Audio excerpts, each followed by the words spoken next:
Hey everybody, welcome to Urgent Care Insight. My name is Robert Benjamin. Thanks for joining today.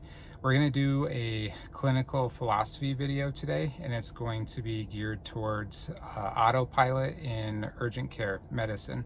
So what do I mean by this? Basically, I think we all know what autopilot means, like in our daily job. We just are doing stuff without thinking about it because we've done it so many times, and that can be helpful in certain situations. It decreases cognitive stress and just generally preserves your cognitive function throughout a long day in the clinic.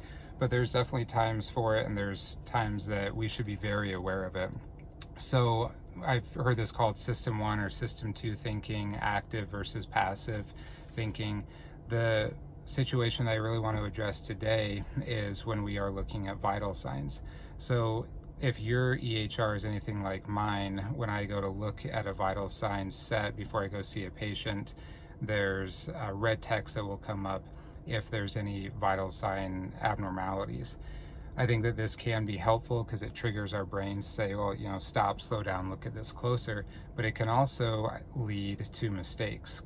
If you're in the habit of just looking for that red text, you're going quick, you don't see anything that's red, and you go in and see that patient, you may miss that heart rate that's 98, or you may miss that blood pressure that's 92/60, and you otherwise would have addressed that had you actively assessed that a little bit more and not been in autopilot mode.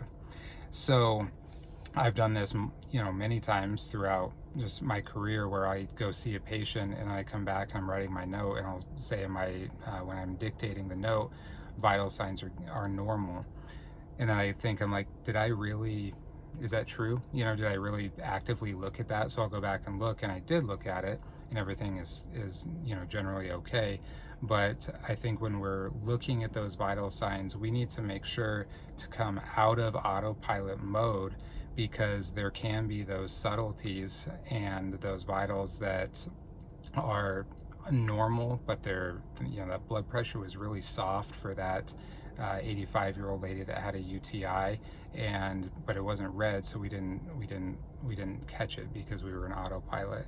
So I think that this is probably one of the more important places that we are off of, that we're in active thinking mode, because I don't know that there's really anything more important or more impactful in our initial assessment of urgent care patient than a quality set of vitals.